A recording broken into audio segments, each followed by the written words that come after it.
Bonjour et bienvenue dans cette nouvelle vidéo. Nous allons pouvoir continuer notre série sur la création d'une application de gestion de pointage RH en utilisant Visual Basic et une base de données.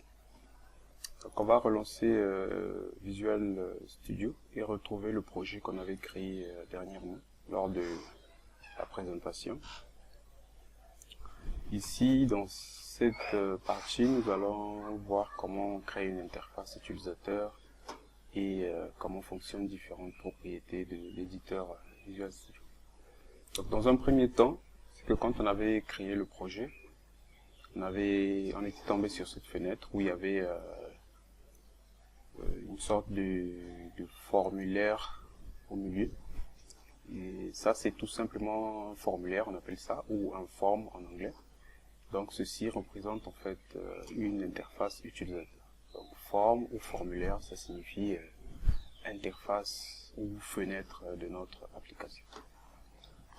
Donc ici, comme vous pouvez le voir, c'est nommé forme 1. On a la possibilité de changer en fait de pouvoir personnaliser tout ce qui est à ce niveau-là dans la barre des propriétés. Pour rappel, pour lancer notre projet, on clique sur le bouton Start ou Démarrer. On attend un petit moment que Visual Studio compile le projet. Et voilà. Donc ici, on peut constater qu'on a exactement le même texte qui est affiché et on a les différents boutons qu'on retrouve habituellement sur différentes fenêtres des logiciels. Donc, le bouton réduire, le bouton agrandir et le bouton fermer, qui sont pour le coup fonctionnels par défaut. On n'a pas grand chose à faire dessus, il fonctionne de même. On va voir déjà comment on peut changer le titre qui s'affiche. Donc là, on voudrait par exemple qu'il y ait le nom de notre entreprise ou le nom de un nom que nous voulons. Donc là, c'est qu'on sélectionne bien le formulaire, on vient dans le panneau des propriétés. Ici, il existe en fait, les propriétés sont organisées, sont groupées par défaut, par ordre sémantique en fait. On peut choisir de les organiser par ordre alphabétique. Donc, il suffit de cocher ici ou ici pour passer du groupement par ordre sémantique ou par classement par ordre alphabétique. Excusez. Moi, pour le coup, je préfère l'ordre alphabétique parce que c'est beaucoup plus facile à se retrouver. Donc, pour changer le titre, je le disais tantôt, c'est la propriété texte. Tout ce qui se trouve ici s'appelle propriété. C'est propriété de l'élément qui est sélectionné actuellement.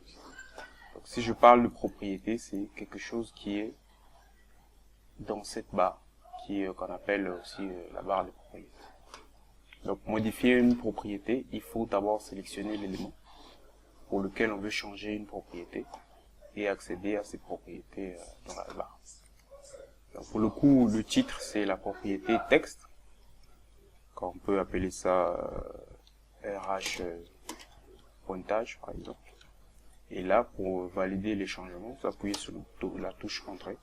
Vous allez automatiquement remarquer que le titre s'est mis à jour ici. Et pareil, quand on lance notre application, on voit que nos changements ont bien été pris en compte.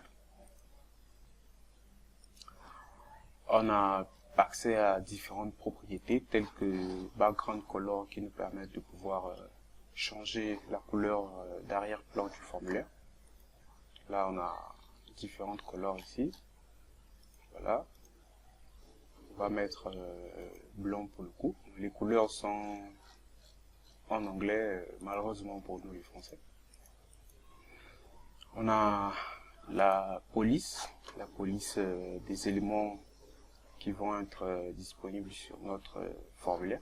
Donc là, on peut changer une police. On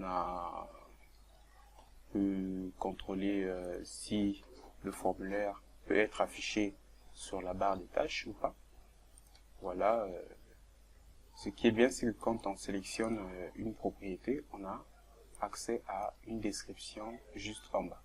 Par exemple, si je sélectionne cette propriété, j'ai un texte en fait qui me décrit ce que cette propriété permet de faire.